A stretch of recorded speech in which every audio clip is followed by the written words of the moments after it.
So this election has been won by Donald Trump. The Democrats are now in the process of completing what they started almost 5 years ago, which is the plan to stop him from being president of the United States by developing false charges of Russian collusion, continuing those as part of their struck insurance policy into a 4-year-long, 3 different investigations, $50 million process that went nowhere, that never had to happen. According to Brennan's letter to Obama, it was Hillary Clinton that developed that as a false charge in order to cover up her crimes with regard to her computer. So they went through all that. They did the whole Ukrainian thing against him, which now turns out, when you look at the Hunter Biden, Joe Biden computer, there was plenty of evidence that Joe Biden got a $14 million bribe in the Ukraine from Mykola Zlochevsky.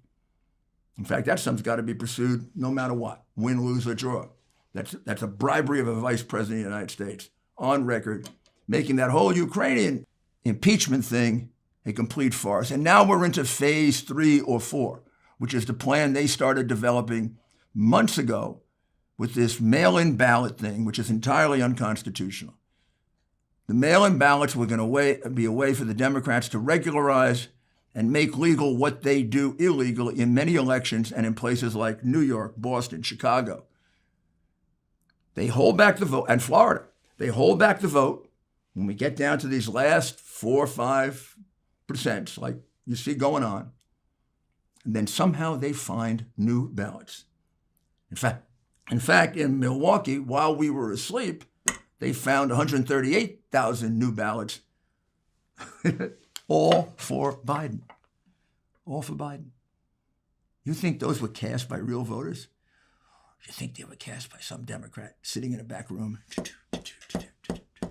This has been their plan all along. It is totally impossible, illogical, irrational that the same thing would happen in all 5 or 6 places where there were close votes. What do I mean by the same thing? I mean the thing that the gentleman in Philadelphia has given us an affidavit on, and we'll get many of them now. The man heading the delegation of Republicans that was supposed to observe the mail-in ballots was kept in a room for 21 hours where he had no ability to see the ballots. Explain that to you. That's been reversed now. We're going to still have to go to the Supreme Court with it because the damage has already been done.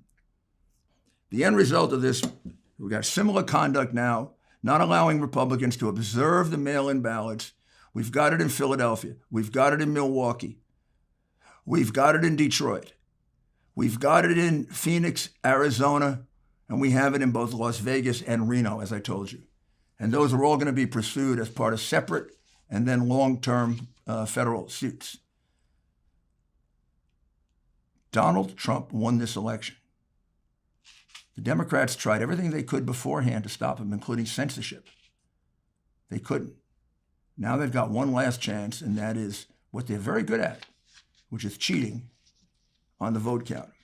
But this time, this is a Republican Party and a president who fights for you because they want to take your vote away.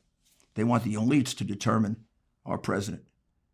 And we want the people of the United States to determine our president. And we will fight to make sure that your vote is counted and that your vote is not canceled out by an illegal vote. And we'll do whatever we have to do within the law to do that. That's because we have a president who cares about you.